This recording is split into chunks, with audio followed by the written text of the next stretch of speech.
Most of my regular clients are suburban moms, elderly women who can't make it to salons, and brides-to-be wanting a quiet prep at home. House calls, maybe extra work, but the money's good, and I like the personal connection. At Thursday afternoon, I was almost done for the day when I got a call. The man introduced himself as Joe. Said he found my number online. His voice was polite, but a little hesitant. My wife is very sick.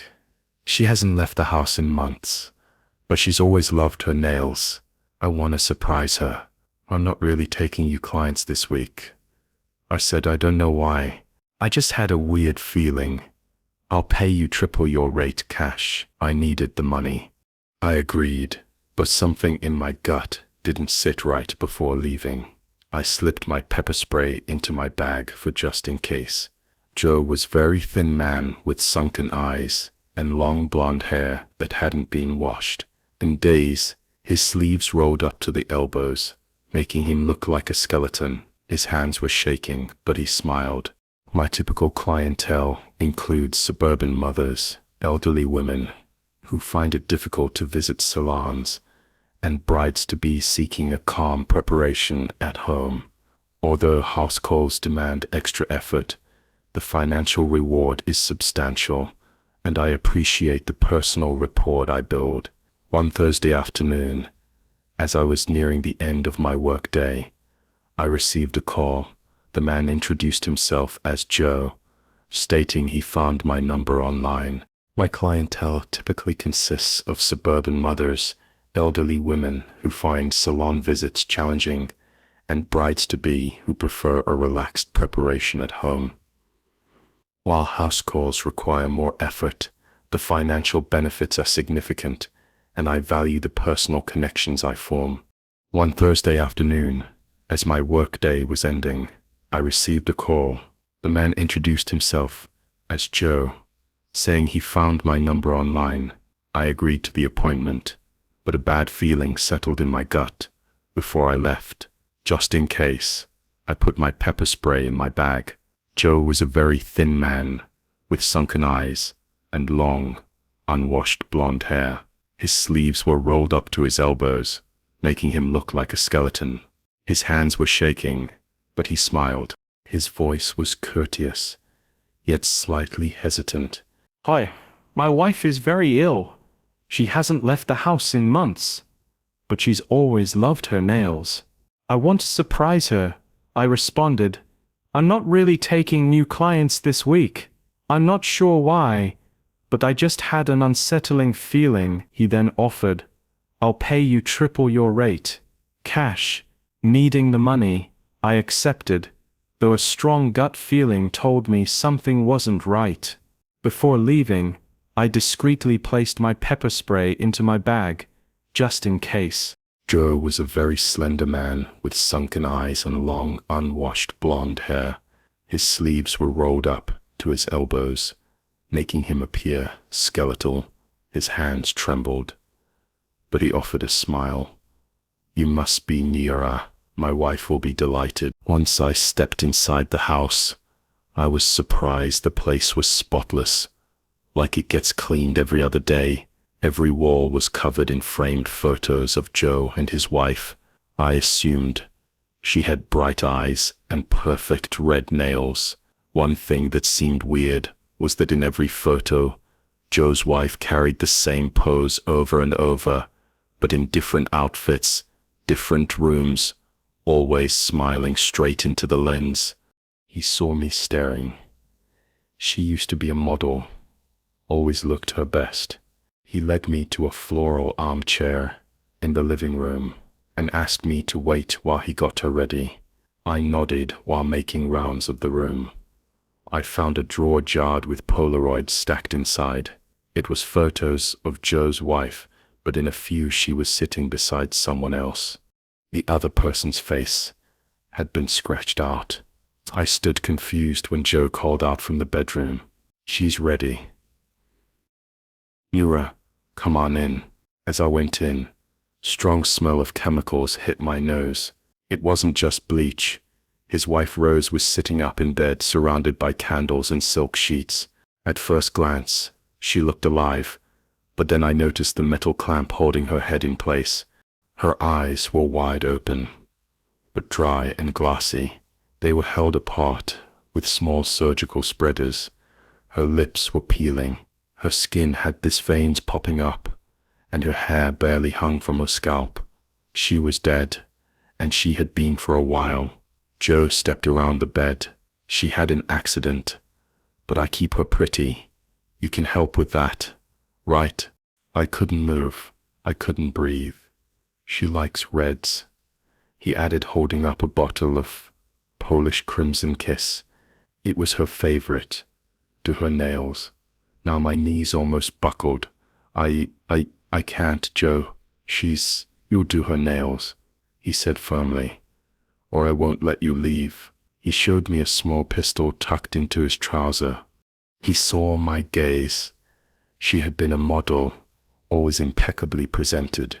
He gestured to a floral armchair in the living room, asking me to wait while he prepared her.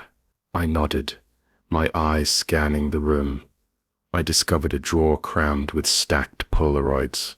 They were photos of Joe's wife, but in some, she was seated beside another person. The other person's face was scratched out. I stood in confusion until Joe called from the bedroom. "She's ready, Nira. Come on in." As I entered, a powerful chemical scent assaulted my nose. It wasn't just bleach. His wife Rose was sitting up in bed, surrounded by candles and silk sheets. At first glance she appeared alive, but then I noticed the metal clamp holding her head in place. Her eyes were wide open, yet dry and glassy, held apart by small surgical spreaders. Her lips were peeling, her skin was veined, and her hair barely clung to her scalp. She was dead, and had been for some time. Joe stepped around the bed. "She had an accident, but I keep her pretty. You can help with that, right?" I was paralyzed, unable to move or breathe.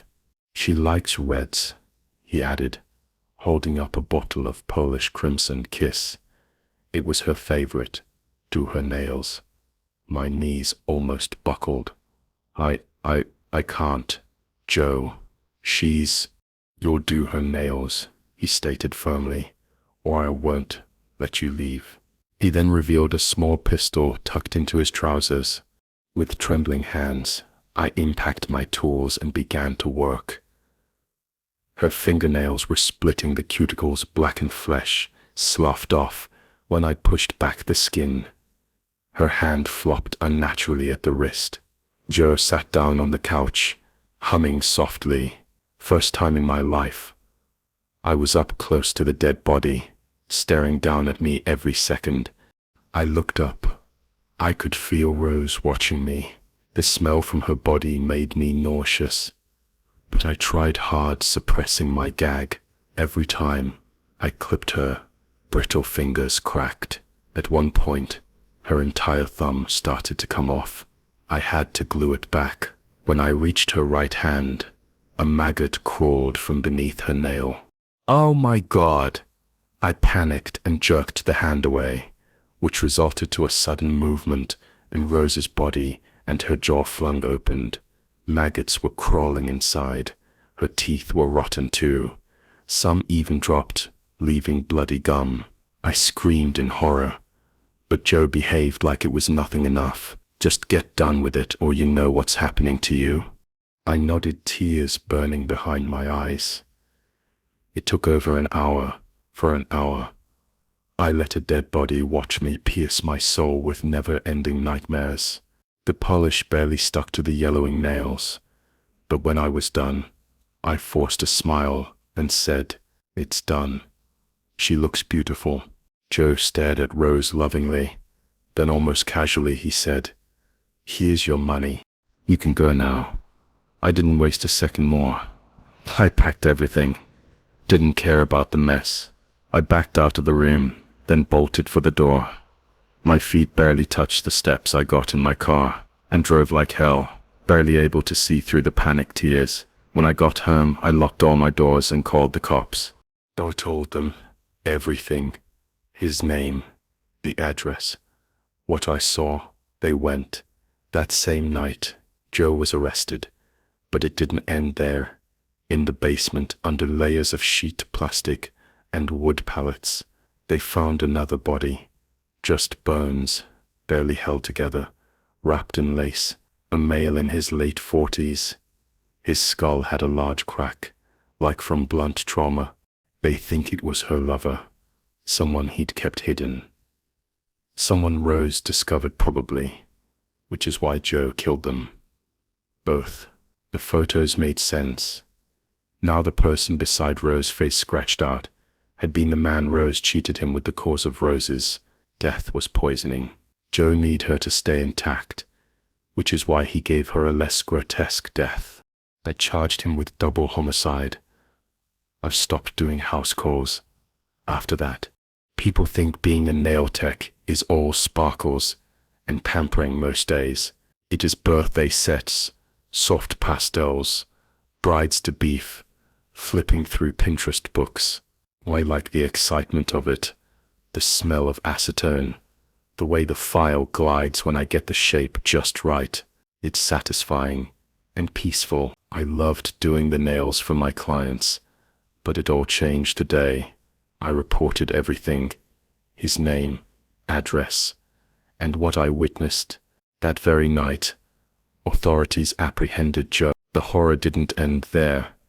In his basement, beneath layers of sheet plastic and wood pallets, they discovered another body. It was merely bones, barely held together and wrapped in lace, belonging to a male in his late 40s, with a large, blunt force trauma crack in his skull. Investigators believe this was Rose's lover, someone Joe had kept hidden, and whom Rose likely discovered. This revelation, they theorize, led Joe to kill them both. The earlier photos made sense. The scratched-out face beside Rose belonged to the man she had cheated with. Rose's cause of death was poisoning. Joe intended for her body to remain intact, opting for a less gruesome end. I charged him with double homicide. After that experience, I stopped making house calls. Most people imagine a nail technician's life as all sparkles and pampering, and on most days it is. Birthday sets, soft pastels, brides-to-be flipping through Pinterest books. I enjoy the excitement of it, the smell of acetone, and the satisfying, peaceful glide of the file when I achieve the perfect shape. I love doing my clients' nails, but everything changed that day. Chloe walked in. She didn't have an appointment. She just appeared at around 5:45 p.m. on a Tuesday right as I was packing up. My studio in Austin is small but warm, tucked in a quiet corner of South Congress. I usually lock the doors by 6. "Are you Jenna?" she asked. She had haunting white eyes that were enhanced by creepy ghost lenses or exaggerated black eye makeup, skeletal face paint, and wild voluminous hair screamed Vampire Saga. A butterfly clip and gothic jewelry added eerie charm to her unsettling, doll-like appearance. "I saw your work," she said, tapping her phone. "I want a Russian manicure." "But extreme," I hesitated, "like clean cuticle work." "No, I want you to push them back all the way to the bone." I gave a polite laugh.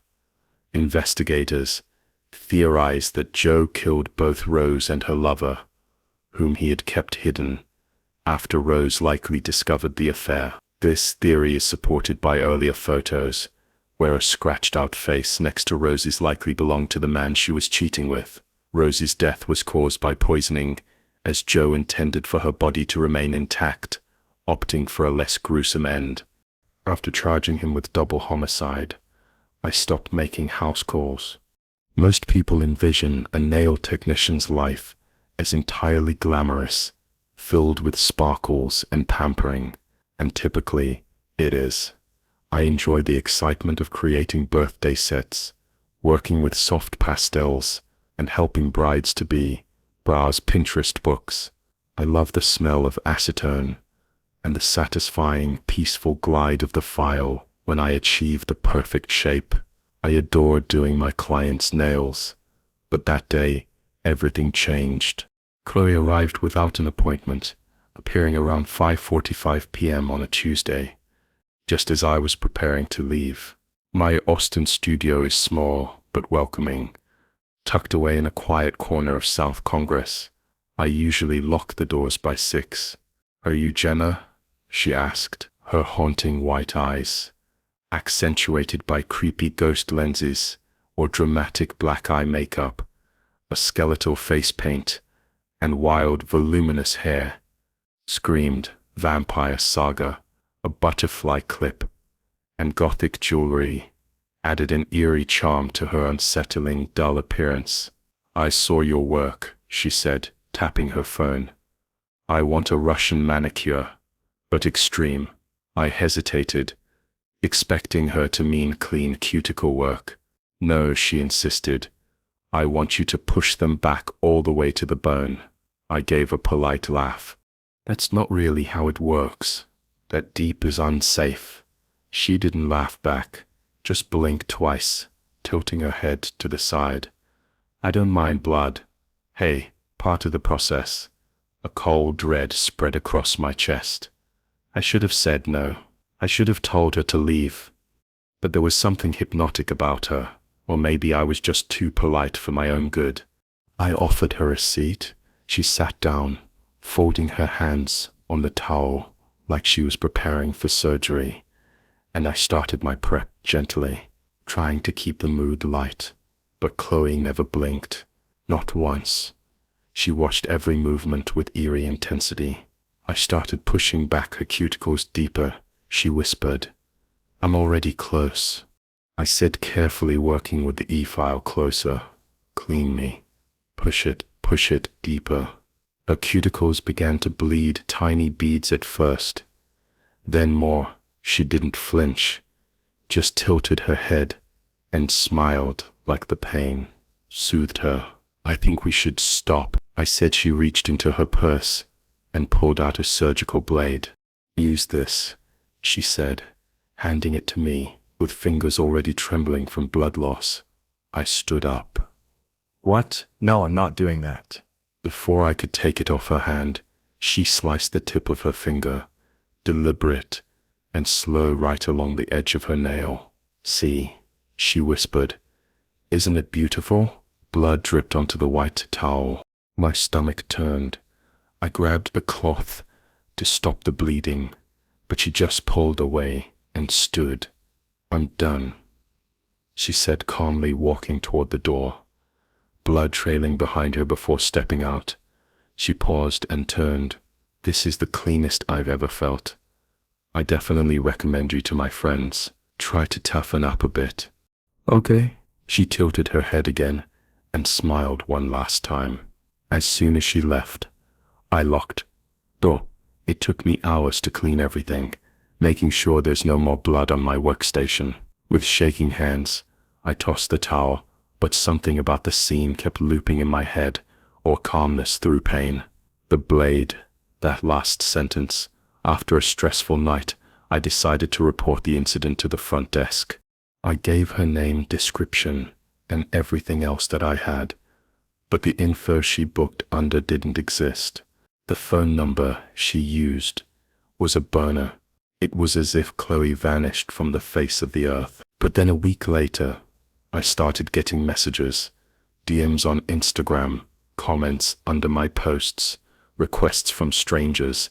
"Use this," she said, her voice trembling as she handed me the tool, her fingers already stained with blood. "What? No, I'm not doing that," I replied, standing up. But before I could take it from her, she deliberately and slowly sliced the tip of her finger along the edge of her nail. "See," she whispered. "Isn't it beautiful?" Blood dripped onto the white towel. My stomach churned. I grabbed a cloth to stop the bleeding, but she pulled away and stood calmly. "I'm done," she said, walking toward the door, leaving a trail of blood. She paused and turned before stepping out. "This is the cleanest I've ever felt. I'll definitely recommend you to my friends. Try to toughen up a bit." She tilted her head and smiled one last time. As soon as she left, I locked the door. It took me hours to clean everything, ensuring no blood remained on my workstation. With shaking hands, I tossed the towel, but something about the scene kept looping in my head. Her calmness through pain, the blade, that last sentence. After a stressful night, I decided to report the incident to the front desk. I gave her name, description, and all the information I had, but the details she booked under didn't exist. The phone number she used was a burner. It was as if Chloe had vanished from the face of the earth. But then, a week later, I started getting messages, DMs on Instagram, comments under my posts, and requests from strangers. "How deep can you push cuticles? Do you allow personal blades?" It got worse. Someone tagged me on a secret beauty forum I'd never known existed. It was filled with grotesque makeup tutorials, nail art, and body piercings that went way beyond the zone of comfort or safety. It was like watching a bunch of people enjoying body horror. I was also featured in a full-thread Jenna from Austin. The new underground nail tech photos of Chloe's hands were posted alongside. The thread was full of people, hundreds of them, sharing mutilated fingers, sharpened nail beds, and cuticles peeled back like skin from fruit. They didn't see it as self-harm. They called it refinement. At night I unplugged my ring light and sat on the salon floor, staring at the shadows. The silence wasn't peaceful anymore. It buzzed like static crawling under my skin. The next day, a client walked in asking for deep Russian. I said, "No." She smiled too wide. The next day, 2 more came. One man and a girl who looked 6, but probably wasn't. They had the same dead eyes. They were finding me, and I didn't know how to stop them. I called the police, filed a report. They said no laws were being broken, unless someone got hurt. One officer shrugged and said, "It's the internet where sickos find each other." So I deleted my Instagram, and even changed my number, but I still get letters, handwritten ones. One arrived last week, no return address. Inside was a photo of Chloe's hand. This time it had someone else's nail attached to the finger, sloppily sewn the stitches, puckering the flesh. The caption, "Red Jana makes everyone beautiful." I've moved twice now. I don't do nails anymore. I work nights in a call center.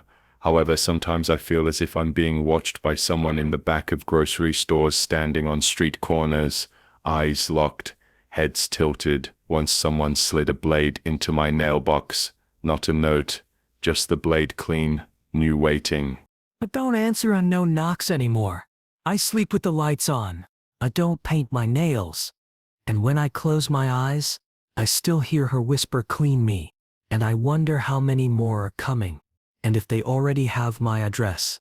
I should not have booked that last-minute nail appointment, but I had an important date. That night, I'd matched with Marcus after weeks of awkward swipes and strange talks, and he genuinely appeared normal, hot even. I had already shaved my legs, chosen an outfit, and scheduled dinner. My only problem, my nails looked as if I had been gardening with bare hands. The salon I typically visit was fully booked. I placed an emergency slot request on a local group and received a prompt response. "Go to Rosie's Nails. Ask for Madam K. She accepts walk-ins. It is also cheap." There was a Google Maps pin connected.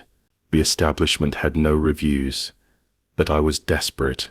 I got on the train not realizing the address was in a seedy alley downtown. When I arrived there, I nearly turned around.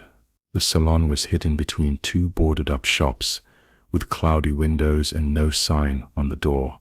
Just a small red label, reading, Nails by K. I stepped inside. It smelled of old flowers and something else. Harsh. Madam K was waiting behind the desk. She was tall and willowy, with long jet black hair that hung like curtains over her pale face. She smiled widely, too wide.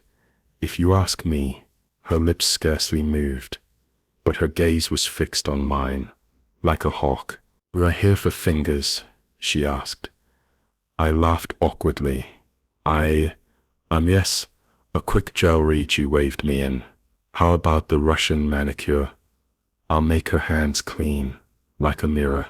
Her accent was weird, and I couldn't decide whether she was faking it. The way she spoke gave a really suspicious vibe. Her words appeared to be somewhat off rhythm, but beggars can't be choosers. So I assured myself, everything's going to be all right. What could possibly go wrong? I've seen worse nail technicians in Chinatown.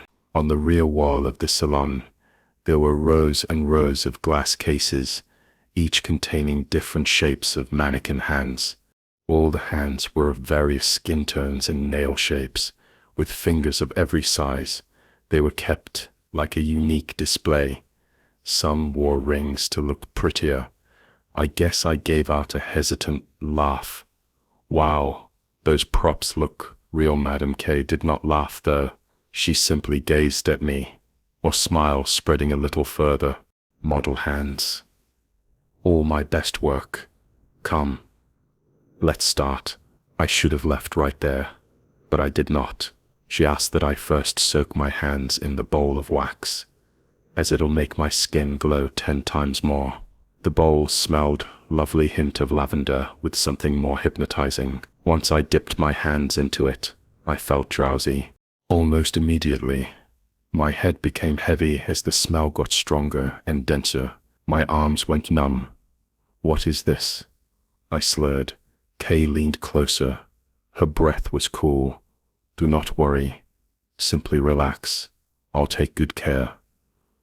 My vision blurred, and with that vision, I saw her reaching for a long surgical scalpel. I attempted to move my hands away, but I couldn't. Panic clutched at my throat. My fingers were dead, absolutely limp. Kay was testing them, bending them one at a time. Yes, you have lovely fingers," she mumbled. I forced myself to move. I bit my tongue hard, and the ache jolted me. I snatched my left hand back and lurched to my feet, tipping the bowl over. She hissed, "Stupid girl. I don't want your service. I'm leaving." As I turned around, she blocked my way. She blocked my exit. Her frame now shadowed in the dim red glow of the salon's emergency light. The moment I tried to sidestep her, she lunged her scalpel, sliced clean across my shoulder, making me bleed right on the spot. I screamed and stumbled back, knocking over a shelf of nail-polished bottles. Glass shattered colors spilled like blood across the white tiles. "You are not leaving with my art," Kai shrieked, in a voice that was lower, racier, and inhuman. I kicked a chair toward her, buying seconds. My heart pounded like a war drum. She slashed the scalpel my way, but missed me by inches. I dove behind the manicure station, my hands searching blindly for anything to fight with. My fingers closed around something cold, a mannequin hand from her display. Without thinking, I hurled it at her. The hand struck her face and bursted open. Rotting flesh split down the middle, releasing a squirming explosion of maggots and something liquid that filled the air with a rotting smell. The contents smeared across her cheeks and mouth. Her eyes widened, a scream ripping from her throat as she clawed her face to get rid of the maggots. Stumbling backwards, she screamed, "You ruined my freshest work."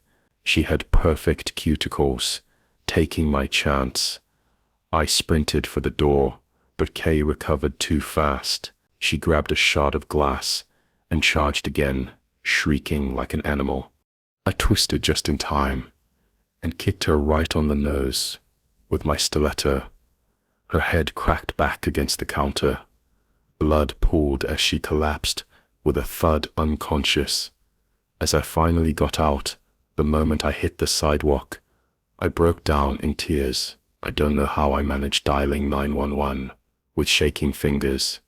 When the cops arrived, they stormed into Nails by Kay and uncovered a grotesque truth. In the basement, hidden behind a fake panel, they found 7 trash bags each, filled with decomposing limbs, arms, feet, and scalped skin. All the remains belonged to women who had vanished after walk-in appointments, all with missing hands. The glass hands on the walls, not mannequins. They were preserved human hands. Kay was arrested, her face still crusted with blood and writhing maggots in the back of the squad car. She smiled at me through the window, her lips stretched unnaturally wide. "Perfect fingers," she whispered. "Yours almost made it.